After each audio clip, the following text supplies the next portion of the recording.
Meie tänane ülesanne on tutvuda Notebook LM-iga ja selleks siis saate minna siia Notebook LM Google ja tõesti vaadake, siin on see nupp Try Notebook LM. Vajutame siia. Mina olen endale juba Google'iga konto teinud, nii et hetkel mul on siis võrdväärselt teiega konto, kus mul on täiesti tühi märkmik ja teil on siin loo uus märkmik. Kui teil on nüüd ingliskeelne, siis ma soovitan kohe ta teha siin seadetesse eestikeelseks, ehk siis siin on seaded, väljundi keel ja siit võtke siis määrake ära see keel. Et see tähendab seda, et kui te teete näiteks helifaile, siis need helifailid hakkavad tulema eestikeelsed. Nii, ja nüüd ongi järgmine samm, loo uus märkmik. Ja kui teil on siin ees selline heli- ja videoülevaate loomine, siis siin toimubki nii-öelda nende dokumentide sissepanemine. Te saate panna kas faile üles laadida, tuua siis veebisaidilt infot, näiteks YouTube'ist mõni video siia, võite oma Drive'i dokumentist siia faile lisada või kopeerite tekstina. Nii et väga palju erinevaid võimalusi on. Ja pange siis tähele, et siin on võimalus siis ka veebist otsida või lisada siis nii-öelda kiiret otsingut või siis natukene põhjalikumat aruannet ja tulemusi. Minu eesmärk on siis proovida nüüd kahte võimalust.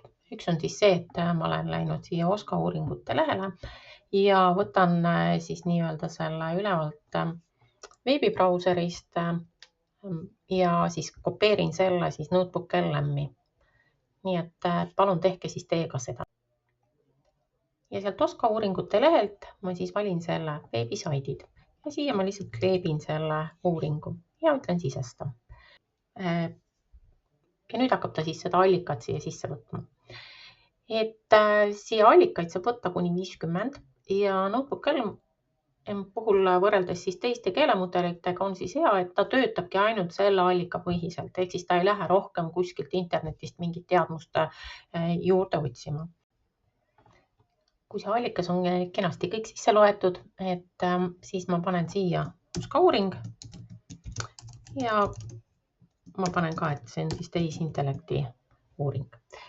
Ja sellega teil tekkis siis märkmikule nimetus ja nüüd te siis saate vaadata, et kas teha siis alustada kirjutamist, et võimalus on siin promptimisega küsida või kui ma kasutan seda, mida ta juba mulle pakub. Ehk siis kui teil on konkreetselt ette antud küsimused, siis töötage praegu need läbi.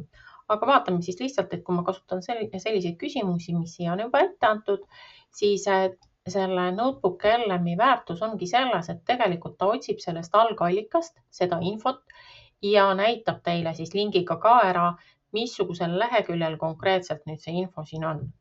Nii et vaatame, mis on siis lehel 11 näiteks. Ja kui ma siia klõpsan, siis ta konkreetselt näitabki selle ära, mis siis siin lehel on. Ehk siis ta ei mõtle ise seda välja. Nii et teie ülesanne on siis kas nüüd PDF-ina see sisse panna või panna see lingina kuskilt algallikast ja töötada siis see materjal läbi. Pange siis tähele ka seda, et teil tekkis siia salvesta märkmetesse. Et kui te olete oma selle promptiga rahul, mis te siit leidsite, siis salvestage märkmikesse ja siis tekivad teile siia need märkmikud, mida te saate siis hiljem juba vaadata. Et selline oleks siis töö praegu hetkel ühe dokumendiga.